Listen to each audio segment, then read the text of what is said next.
आप सभी का हमारे YouTube चैनल study.20 में स्वागत है। आशा करती हूँ कि आप सभी स्वस्थ होंगे।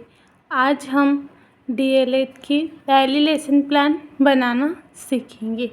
आज हमारा विषय होगा पर्यावरण और प्रकरण होगा हम और हमारा परिवार। तो आइए शुरू करते हैं। डेली लेसन प्लान बनाने के लिए आपको सबसे पहले विद्यालय का नाम लिखना होता है जिस विद्यालय में आप इंटर्नशिप कर रहे होते हैं। जैसे कि मेरे विद्यालय का नाम था राजकीय उच्च प्राथमिक नेहरू मंगलपुरा।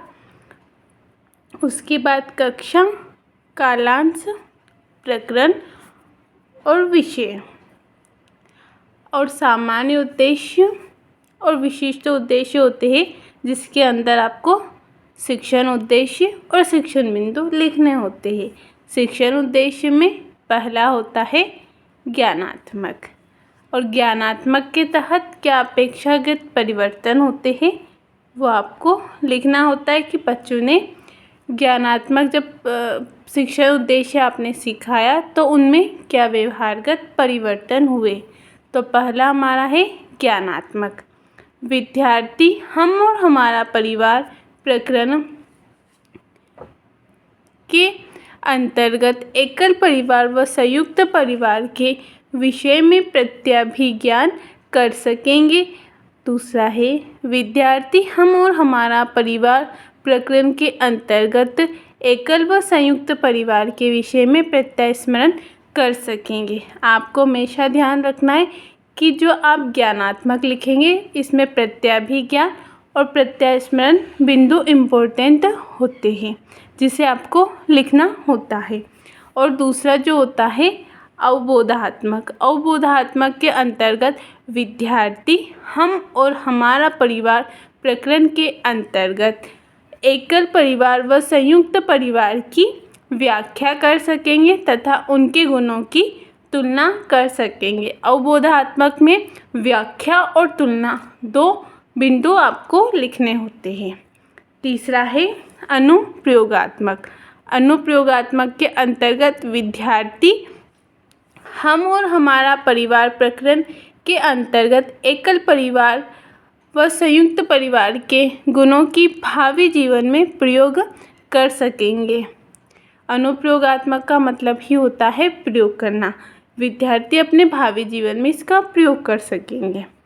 कौशलात्मक के अंतर्गत विद्यार्थी हम और हमारा परिवार प्रकरण के अंतर्गत एकल व संयुक्त परिवार से संबंधित चार्ट व चित्र का निर्माण कर सकेंगे। कौशलात्मक में चार्ट व चित्र या जो भी विद्यार्थी कुछ नया निर्माण करते हैं वो इसके अंदर लिखना होता है। फिर हमारा अगला जो बिंदु है वो है अभिवृत्ति।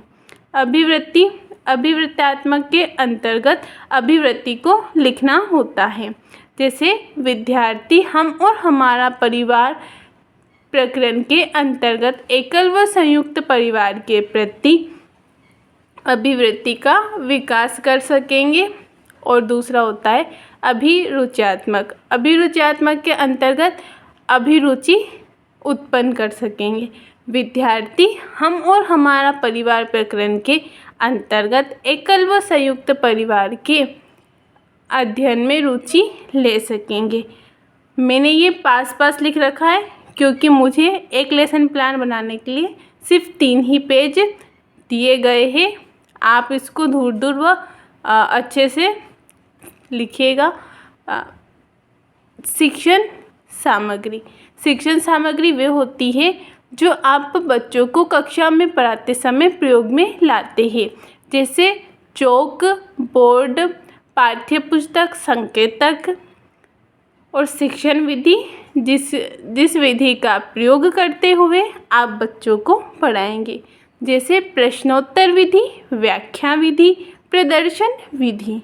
आप पर्यावरण का लेसन प्लान बना रहे तो सबसे अच्छा प्रदर्शन विधि का प्रयोग जरूर करेंगे। पूर्व ज्ञान होता है जो विद्यार्थी ने हम और हमारा परिवार प्रकरण के बारे में पहले से उनको क्या पता है उसके बारे में लिखना होता है। विद्यार्थी हम और हमारा परिवार प्रकरण के विषय में सामान्य जानकारी रखते हैं। अब आती है प्रस्तावना। प्रस्तावना प्रश्न के अंतर्गत आपको 4 या 5 प्रश्न लिखने होते हैं और जो अंतिम का जो प्रश्न होता है वो प्रकरण से संबंधित समस्यात्मक प्रश्न होता है। जैसा पहला प्रश्न है, लोगों के समूह को क्या कहते हैं? तो उत्तर है यानी छात्र उत्तर देंगे समाज। दूसरा प्रश्न है, समाज की सबसे छोटी इकाई क्या है? तो बच्चे उत्तर देंगे परिवार। तीसरा है, दोनों प्रकार के परिवारों के नाम लिखिए। तो एकल परिवार व संयुक्त परिवार। जो हमारा 5वां प्रश्न होगा वो है, एकल एवं संयुक्त परिवार के विषय में आप क्या जानकारी रखते हैं? ये हमारा समस्यात्मक प्रश्न होगा। आप हमेशा ये ध्यान रखें कि जहाँ से आपका उत्तर खत्म होता है वहीं से प्रश्न प्रारंभ करना होता है। उसके बाद आपको उद्देश्य कथन लिखना होता है। उद्देश्य कथन आपका होता है कि आप अब आगे बच्चों को क्या पढ़ाने वाले हैं, वो उद्देश्य कथन के अंतर्गत आता है। जैसे विद्यार्थी, आज हम और हमारा परिवार प्रकरण के विषय में हम विस्तारपूर्वक अध्ययन करेंगे। उसके बाद आपका शिक्षण बिंदु आता है। शिक्षण बिंदु 1, 2 या 3 तक अधिकतम होता है। आप 3 भी ले सकते हैं और 2 भी ले सकते हैं। जो आप बच्चों को एक दिन में जितना कवर करा सकते उस लेसन प्लान के अंतर्गत लिखना होता है। जैसे पहला है एकल परिवार, ये हमारा पहला शिक्षण बिंदु है जिसमें विकासात्मक प्रश्न पहले पूछे जाते हैं ताकि बच्चों को एकल परिवार के बारे में क्या जानकारी है ये पता हमें चल सके। उसके अनुसार ही हम बच्चों को आगे की जानकारी प्रदान करते हैं। जैसे पहला है, परिवार कितने प्रकार के होते हैं? तो छात्र उत्तर देंगे 2 प्रकार के। और दूसरा है, परिवार के दोनों प्रकारों के नाम बताओ। तो एकल परिवार और संयुक्त परिवार। तीसरा, एकल परिवार के विषय में आप क्या जानते हैं? तो ये हम बच्चों का समस्यात्मक प्रश्न है। अब हम एकल परिवार के बारे में बच्चों को पूरी संपूर्ण व्याख्या कराएंगे।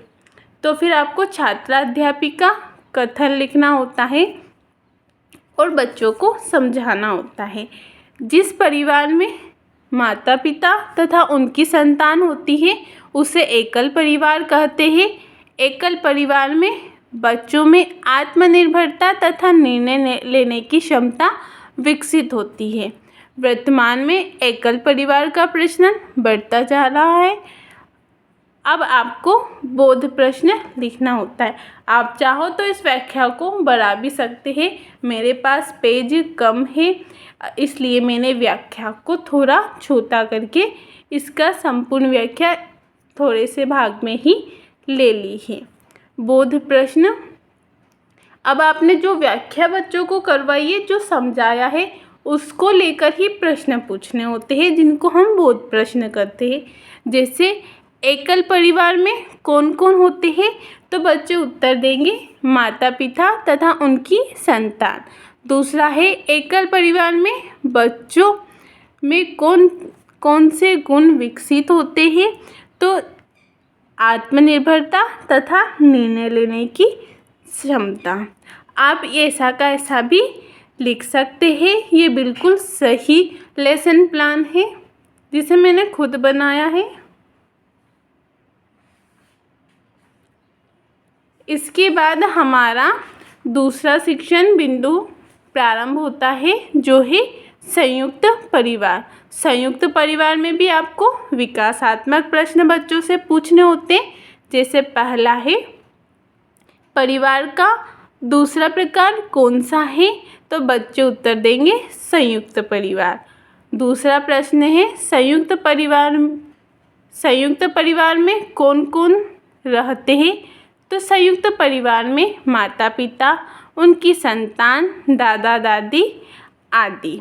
अब तीसरा प्रश्न होगा, संयुक्त परिवार के विषय में विस्तार पूर्वक बताओ। तो ये बच्चों के लिए समस्यात्मक प्रश्न होगा जिसके बारे में आप संपूर्ण व्याख्या करेंगे।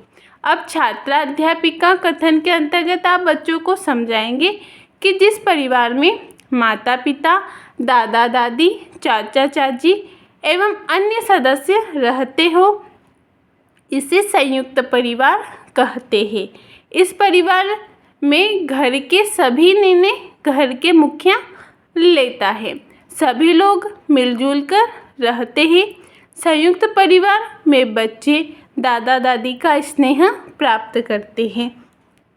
आप बच्चों को छात्रा अध्यापिका कथन में ये व्याख्या कराएंगे। अब बोध प्रश्न जो आपने समझाया है उससे लेकर प्रश्न पूछेंगे और इन सब के बीच जो आप व्याख्या करेंगे इसमें छात्र क्रिया होगी। सभी छात्र ध्यानपूर्वक सुनेंगे। ये आपको हर छात्र अध्यापिका कथन के अंतर्गत लिखना है, क्योंकि जब आप समझाएंगे तो बच्चे आपकी बात को ध्यानपूर्वक सुनेंगे व समझेंगे। अब बोध प्रश्न आते हैं। पहला है, संयुक्त परिवार में निर्णय कौन लेता है? तो होता है इसका उत्तर जो बच्चे देंगे घर का मुखिया। और दूसरा है, संयुक्त परिवार के सदस्य कैसे रहते हैं? तो उत्तर होगा मिलजुल कर। इसके बाद आते हैं मूल्यांकन प्रश्न। मूल्यांकन प्रश्न, अब जब आपने बच्चों को इतना सब कुछ पढ़ा दिया है तो आप बच्चों को गृह कार्य भी देंगे और कक्षा में पाठ समाप्त होने के बाद प्रश्न भी पूछेंगे। वही मूल्यांकन प्रश्न होते हैं। जैसे पहला है जिसके अंतर्गत वस्तुनिष्ठ प्रश्न, रिक्त स्थान, सत्य असत्य, अति लघुतात्मक, लघुतात्मक और गृह कार्य। आप छोटे बच्चों को पढ़ा रहे हैं तो निबंधात्मक प्रश्न उनकी किताबों में नहीं पाए जाते हैं। जहाँ तक मैंने देखा है, पहला है वस्तुनिष्ठ प्रश्न। तो पहला है, परिवार कितने प्रकार के होते हैं? 2, 3, 4 या 6, जिसका उत्तर बच्चे देंगे। रिक्त स्थानों की पूर्ति करो। बालक की प्रथम पाठशाला होती है विद्यालय या फिर परिवार। सत्य तथा असत्य बताओ। समाज की सबसे छोटी इकाई परिवार होती है। सत्य है या फिर असत्य। जो हमारा चौथा है वो अति लघुतात्मक प्रश्न है। परिवार कितने प्रकार के होते हैं? लघुतात्मक प्रश्न में बच्चे परिवार में क्या सीखते हैं और जो हम बच्चों को फिर गृह कार्य देते हैं जिसके अंतर्गत परिवार के प्रकारों को समझाइए। ये बच्चे स्वयं घर से इसका उत्तर लिख के लाएंगे और आप अगले दिन बच्चों के इस उत्तर को जांच करेंगे और उनको फीडबैक यानी देंगे कि उन्होंने किस प्रकार उत्तर को लिखा है, क्या कमी रखी है। इस प्रकार आप लेसन प्लान को बनाते हैं। आशा करती हूँ कि आपको मेरा ये वीडियो अच्छा लगा होगा। अगर आपको मेरा ये वीडियो अच्छा लगा तो मेरे वीडियो को लाइक और मेरे चैनल को सब्सक्राइब ज़रूर करें। मैं आपके लिए अगला वीडियो जल्द लेके आऊँगी। इतने समय के लिए आपका धन्यवाद।